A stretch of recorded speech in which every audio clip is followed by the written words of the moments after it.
So how y'all doing? It's Luke Munger. This is a Chris Reeves Sebenza 21. My absolute favorite thing about this knife is the folklore and mythology that surrounds it. Because you'll hear guys say things like this is the absolute best produced knife ever.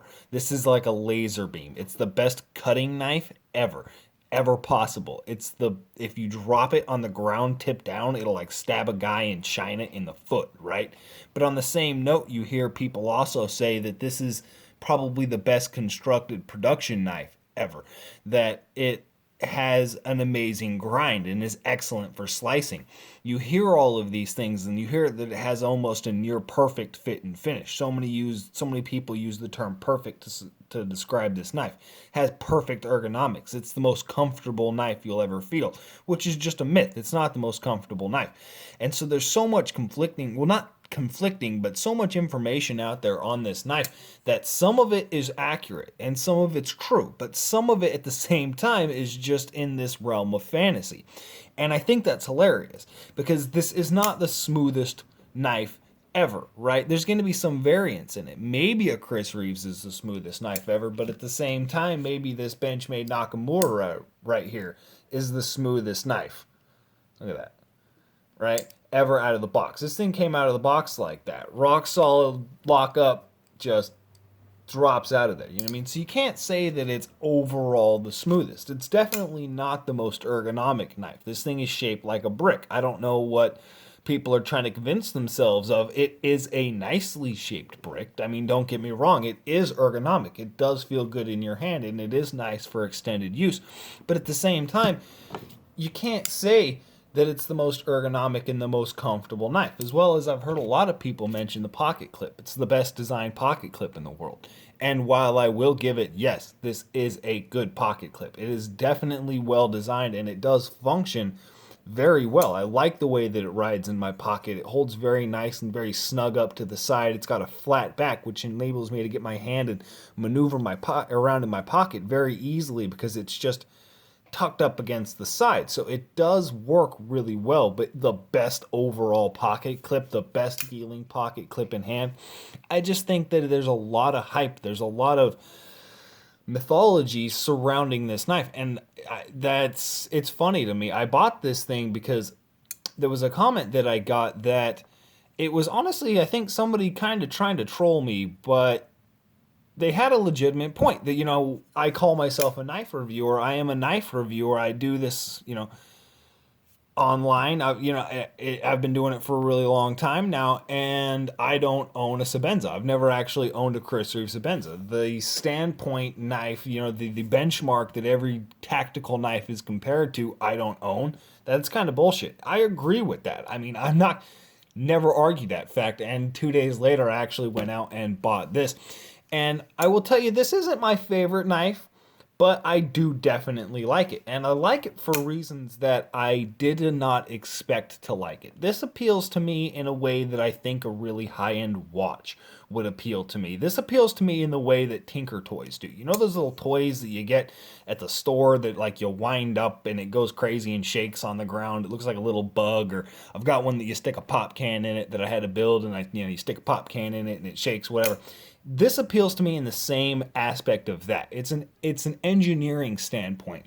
A lot of knives appeal to me from an engineering standpoint, but not in the same way, because this has still got that badassness. This has still got that just overall ooh factor to it. This knife doesn't have that. This knife appeals to me in a way more like a gentleman's folder, but towards the technological side. I really do like the fact of just how precision engineered this knife is designed. I really do like that. I really enjoy that. But I don't find this knife appealing in the same way that I find a lot of other knives appealing. One thing I really do like about it, the fact that it's a $400 knife, right? It's a $410 knife, but it damages so easily. I bought this thing about 6 days ago, and you can see there's marks all over it there. All over the back here is just worn down. See that shiny spot there is all worn. It's worn around the end, and there's Little marks all over it here. This isn't even a week. This is like 6 days. It's all banged up here. And I mean, I'm not nice to knives. I haven't been treating this thing any different than I would treat any of my other knives. But with that said, I mean, a $400 knife with that kind of finish, it's a beautiful finish. It feels amazing in my hand. This is, I will state that, this is my favorite finish for a titanium handled knife. Nothing compares to this sandblasted finish. It is just beautiful to hold, beautiful to rub, but it damages so easily. With that, I mean, you could send it back into Chris Reeves. They'll re-sandblast it for you, and it looks basically like a brand new knife. Out of the box, this thing came with a kind of messed up edge. Honestly, it was a little bit beat up. Well, not beat up, I'll say that. It was misground. It was off. I put it on the Spyderco Sharp Maker and was just grinding the shoulder on one side, so I did have to reprofile it. Not completely, and I did leave a little bit of a toothy edge. You can see my edge there. This is a few days ago. Then I dropped it on the floor because I was messing with it, and so I had to retip it. You can kind of see my shitty retipping job there. A little bit of a bend in it, but still pointy. Works really well.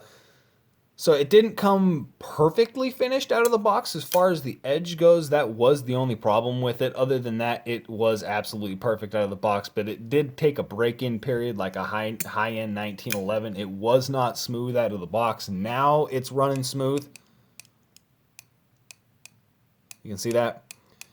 But that's almost a week of me playing with it. I didn't do anything to the washers. I've taken it apart 3 or 4 times. I didn't do anything to the washers. I didn't slick them up. That's just me working it in. So I do anticipate it's going to slick up a little bit more than that over time.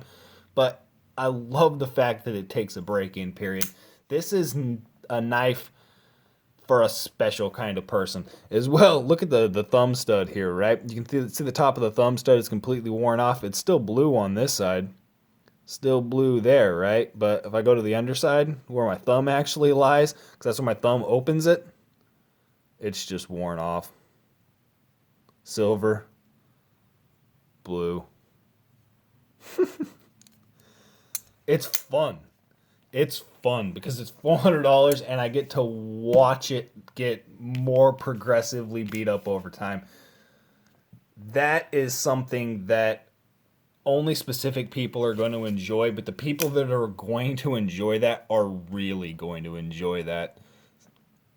That's what this knife is for. This knife is for somebody who wants to form an emotional bond with their knife. That's who this knife is for. Y'all have a good one.